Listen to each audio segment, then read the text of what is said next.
Kita lanjutkan perbincangan pemirsa masih bersama dengan Koni Rahakundini Bakri. Bu Koni, tadi Anda menyebut ini sebagai wake up call ya. Tapi kalau saya tadi mendengar statement dari Bu Koni bahwa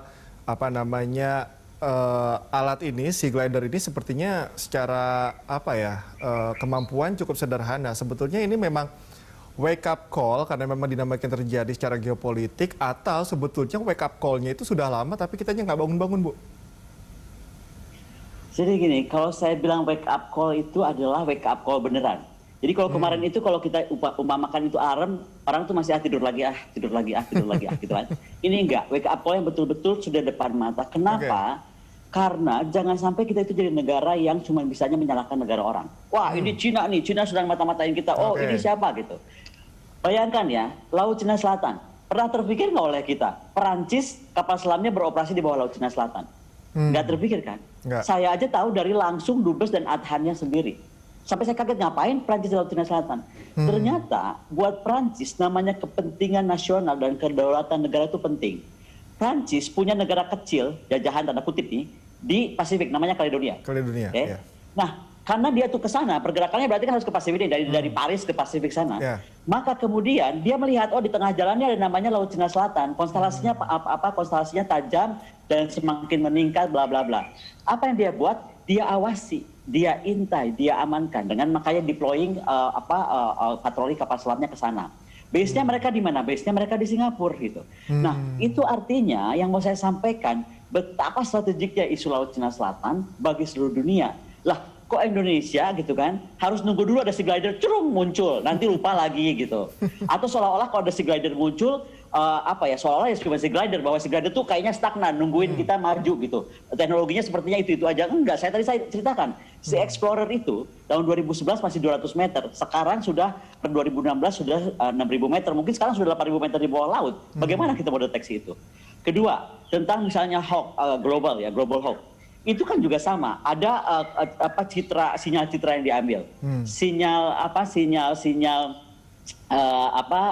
intelijensi sinyal kecerdasan atau intelijensi signal yang juga diambil. Semua itu diserap gitu. Itu buat kepentingan negara bersangkutan yang mendeploy gitu. Lalu Indonesia punya apa untuk menyerap tadi, mengintai, mengawasi dan menyerap data-data. Karena dalam konteks perang modern yang menang itu hanya satu, yang paling punya informasi. Bagaimana kita gathering informasi, makanya kita deploy. Ada namanya Poseidon, ada namanya MQ-4 Triton, ada mungkin namanya sekarang di atas itu. Apa? Yaitu kemampuan yang pesawat nirawak, UAV, yang bisa kemudian juga melakukan tindakan ofensif gitu. Contoh sekarang mungkin kita sedang persiapkan munculnya MQ-9 Reaper. Itu betul-betul pesawat yang bisa hunter-killer gitu. Nah, kembali kepada laut, sea glider. Hari ini ya kan kita bicara tentang UUV yaitu sea glider. Tapi ada sekarang sebenarnya yang kita ketahui dari tahun 2016 3 tahun lalu lah. Namanya unmanned subsurface vehicle. Unmanned subsurface vehicle itu tuh bisa disenjatai. Kita nggak tahu dia mau ngapain, tapi dipersenjatai gitu. Nah, jadi jangan kita tenang-tenang saja merasa bahwa tidak kelihatan tadi itu seolah-olah di bawah itu damai-damai saja atau di atas angkasa itu damai-damai saja.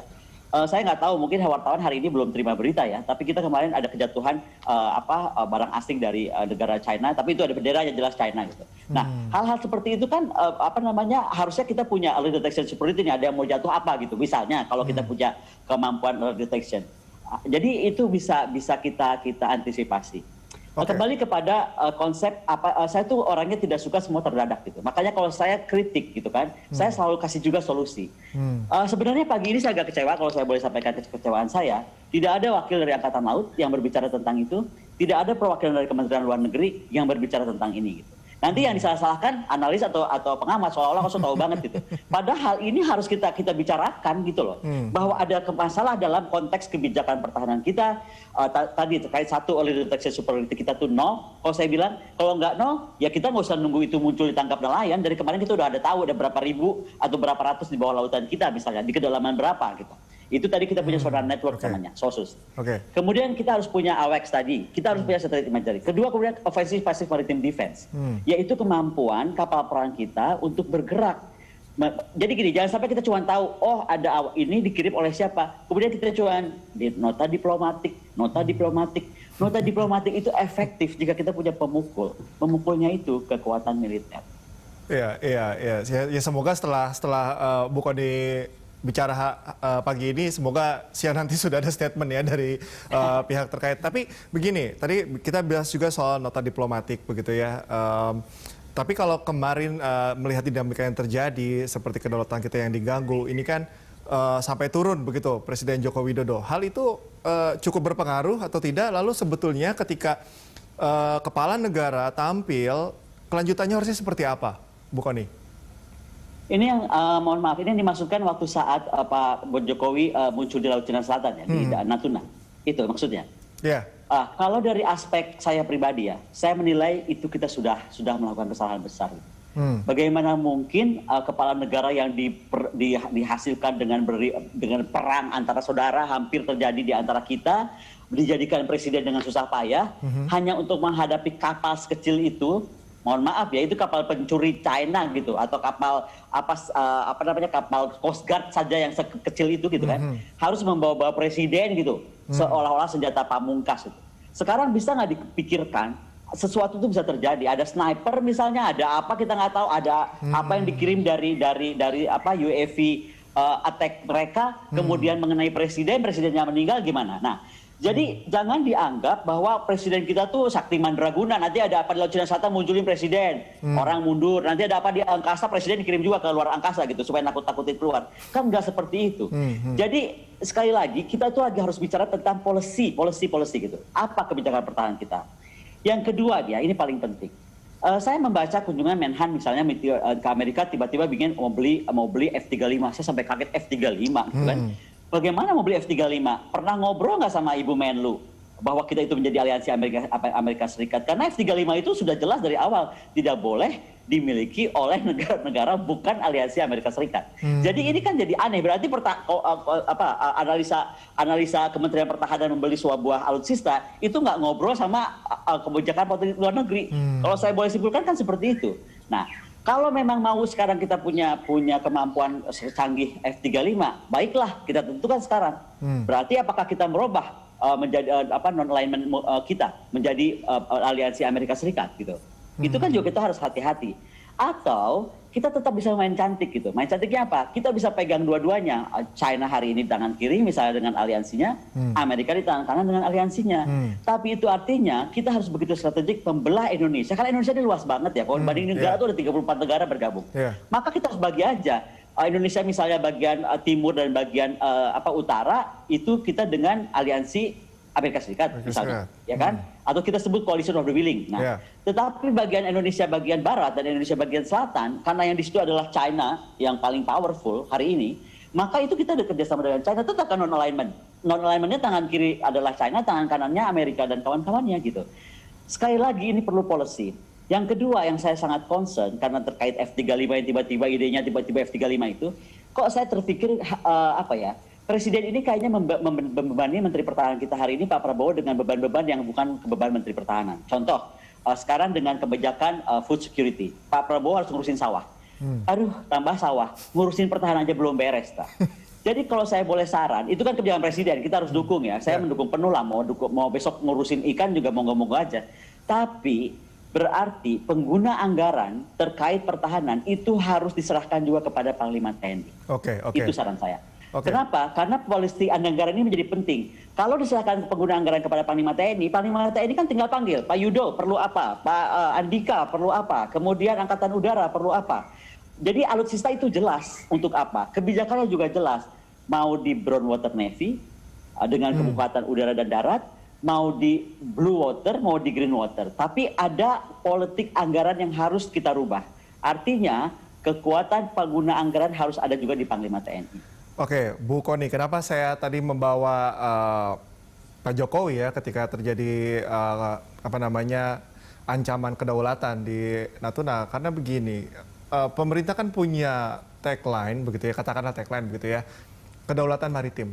Nah, ini sumbatannya ada di mana? apakah memang turunannya itu tidak melahirkan sebuah policy tadi yang tadi Bu Kony sebutkan sehingga ini bisa menutup celah-celah apa ya namanya gangguan-gangguan terhadap kedaulatan maritim tadi, Bu Kony?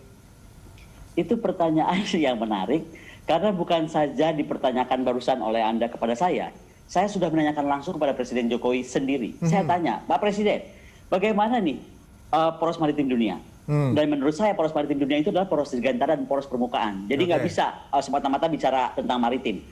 Kita itu bicara tentang perang modern yang harus ada integrated armed forces. Ada laut, udara, dan darat yang terintegrasi. Lalu jawaban beliau kepada saya itu sederhana juga. Ibu Kony, saya itu Presiden Republik Indonesia. Tugas saya itu menentukan visi negara itu apa. Implementasinya, kebijakan yang menentukan itu pembantu-pembantu saya. Full stop. Itu jawaban Presiden kepada saya. Jadi ya silakan diartikan gitu. Nah, menariknya adalah menurut saya kita ini kan sesuai undang-undang Presiden itu harusnya didampingi oleh National Security Council. Di mana-mana presiden di dunia ini pasti didampingi namanya National Security Council. Kita nggak punya, tapi kita punya namanya Wantanas. Di Wantanas kita itu membuat kirpat-kirpat, perkiraan cepat kalau itu keadaan gawat nih, kayak gini dia pasti kirpat nih kita. Tapi kita juga punya namanya proyeksi jangka pendek, jangka sedang, jangka menengah. Apa yang kita bahas hari ini tentang early detection superiority, tentang offensive passive maritime defense, tentang active maritime defense, itu sudah kita bahas sejak 2014. Padahal harusnya Presiden kan tinggal dudukan ketua Wantanas ya kan, bersama-sama Menteri Pertahanan, bersama-sama Menteri Luar Negeri, karena mereka tokoh utama nih dan Menteri Dalam Negeri. Triumvirat itu diutama mendampingi Presiden bersama-sama National Security Council, kemudian mengatur ke bawahnya seperti apa integrasinya. Nah, pertanyaan saya, apa kabar Wantanas? Hari ini paper-paper kami, rapat-rapat kami gitu, kirpat-kirpat kami gitu, itu sepertinya cuma jadi pajangan di bawah laci, karena nggak pernah ada eksekusinya. Kalau terjadi eksekusi, kita nggak usah pusing dengan hal-hal seperti ini. Kenapa itu bisa terjadi, Bu? Karena kalau saya pikir terkait kebijakan ini kita terlalu simpang siur, ketegasan untuk menarik garis tegas kita mau bersikap seperti apa itu belum ada. Jadi kesadaran untuk berpikir tentang kepentingan nasional gitu kan, itu ada di mulut saja, di kata-kata. Tetapi bahwa kepentingan nasional itu harus diwujudkan dengan integrasi antara kementerian yang kuat, ya kan, yang mendukung kerjasama kementerian yang baik, itu masih sangat lemah. Saya bisa sampaikan itu misalnya sekarang gini aja lah, kita bicara yang sederhana dalam pertahanan. Antara Kementerian Pendidikan dan Kementerian Agama hari ini terkait COVID tentang pendidikan anak-anak. Coba kita lihat nggak nyambung gitu. Saya bisa angkat topik kepada marah madrasah atau ya apapun itu karena dia lebih prepare menghadapi COVID dibandingkan sekolah negeri. Nah itu kan contoh kalau saya mau bilang tentang faktor pendidikan yang tidak terlalu seksi lah seperti pertahanan. Nah aspek pertahanan juga sama. Jadi menurut saya nggak bisa pertahanan itu jalan sendiri tanpa ada duduk di bawah sebuah satu rapat yang dihadiri oleh NSI tadi, kemudian ada Menteri Luar Negeri, Menteri Pertahanan, dan Menteri Dalam Negeri. Yang kedua, ada indikasi bahwa kita ini punya pejabat takut bicara. Jadi semua yang bicara itu adalah juru bicara, gitu kan. Juru bicara punya keterbatasan bicara juga, gitu kan. Jadi ini beda sekali yang kalau kita rasakan pada era Pak Harto aja. Lebih tegas kan, pemimpin itu jadi menteri ya dia akan ngomong, saya mau begini. Kalau dia dibully ya tanggung jawab dia gitu loh. Jadi ada hal-hal yang menurut saya ini mesti dihilangkan. Sudah sih kita integrasinya nggak terwujud baik, kemudian sistem komunikasi kita juga nggak terwujud baik. Gitu. Makanya sekarang confusion terjadi. Lebih aneh misalnya, di saat mereka diharapkan muncul, mereka nggak ada yang muncul. Pagi ini seperti saya harapkan, mana nih dari TNI AL, dari Kemhan, atau dari Kemlu, nggak ada. Yang diminta bicara saya sebagai dosen merasa harus memberi penerangan. Tapi nanti komentarnya adalah, alah so tahu nih pengamat ataupun analis. Seolah-olah analis itu cuma analis aja, dia nggak sekolah gitu kan. Nah, jadi ini contoh aja. Jadi selalu cari kambing hitam, selalu cari apa yang mesti disalahkan, tapi sangat sensitif kalau dikritik, tetapi tidak mau betul-betul duduk bersama membangun visi presiden yang menurut saya sangat hebat. Dan kita nggak pernah punya presiden yang mempunyai visi seperti itu selain Presiden Soekarno dan Presiden Jokowi. Ya, kalau dikritik seharusnya jangan baper ya, Bu Kony. Bu Kony, ini kalau kita bicara ke depan dari apa yang terjadi saat ini, mungkin kita punya dua instrumen misalnya, instrumen diplomasi, kemudian juga instrumen militer misalnya. Mana kira-kira yang paling realistis, yang cukup berdampak terhadap Indonesia sendiri, terutama untuk membaca ancaman ke depan, analisa Anda seperti apa? Kembali saya bilang itu nggak bisa dilepaskan satu sama lain. Oke. Juga instrumen gini ya, karena gini, mereka berdua itu interventing. Tapi kemudian aspek pertahanan dan diplomasi ini itu juga berkaitan kepada aspek ekonomi. Pernah dengar nggak bahwa aspek ekonomi dan pertahanan itu saling berkaitan? Mana yang didahulukan? Contoh Cina. Cina mendahulukan dulu kekuatan pertahanannya, jangan salah, baru kekuatan militernya bisa kuat. Oke. Cina itu kan menutup tirai, dia kekuatan militernya dulu gitu, baru kemudian ekonominya. Oke. Nah, ada negara juga yang dibalik, ekonominya dia besarkan dulu, baru kemudian militernya dia bangun. Nah, Indonesia mau seperti apa saya nggak tahu. Tapi waktu era Bung Karno tahun 1960, beliau memperkuat kekuatan militer dulu, sehingga kita menjadi terkuat di bumi bagian selatan. Kemudian Papua bisa kita ambil kembali, gitu kan. Operasi Mandala sukses, itu kan tanpa perang. Istilahnya Presiden Soekarno tinggal telepon ke Amerika Serikat langsung nyerah lah, tanda kutipnya begitulah kira-kira. Nah, kita terserah sekarang mau apa. Tapi intinya Presiden sudah kasih guidelines, namanya kita menuju negara poros maritim, yang artinya poros dirgantara dan poros permukaan dunia. Oke, dengan kondisi terkini, Bu Kony, kondisi terkini reasonnya, bisa tidak kita kembali? Enggak.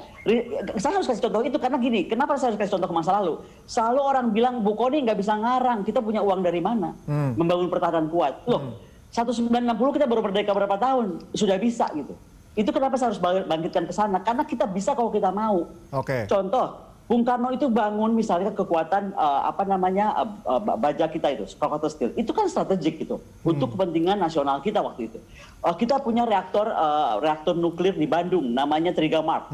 Itu multipurpose reaktor. Apa sih multipurpose reaktor? Bisa untuk kepentingan riset, bisa untuk kepentingan perang. Nah, jadi hal-hal seperti itu yang sekarang coba. Itu hal strategis di kala itu sudah dicapai. Nah, hari ini kita apa ke depannya? Tadi yang sudah saya ulang-ulang. Kita punya dengan negara poros maritim dirgantara dan permukaan dunia, kita mesti punya area detection superiority. Kita mesti punya offensive maritime and air force defense, ya kan? Kemudian kita mesti punya aktif armed forces defense. Oke. Ketika saya bilang aktif armed forces defense, sekali lagi ya bukan cuma maritim, tetapi juga dirgantara, angkasa raya, cyber, dan juga daratnya. Oke. Itu sudah pasti yang 3 hal kita capai. Tapi itu bisa dicapai kalau doktrin kita dirubah. Doktrin kita sudah tidak bisa lagi ofensif pasif, defensif pasif, tapi sudah harus ofensif pasif. Ya, dan KRI harga mati harus diterjemahkan dengan benar ya, Bu Kony. Bu Kony, terima kasih atas waktunya bersama kami dan juga pemaparan-pemaparannya. Terima kasih, selamat pagi. Selamat pagi.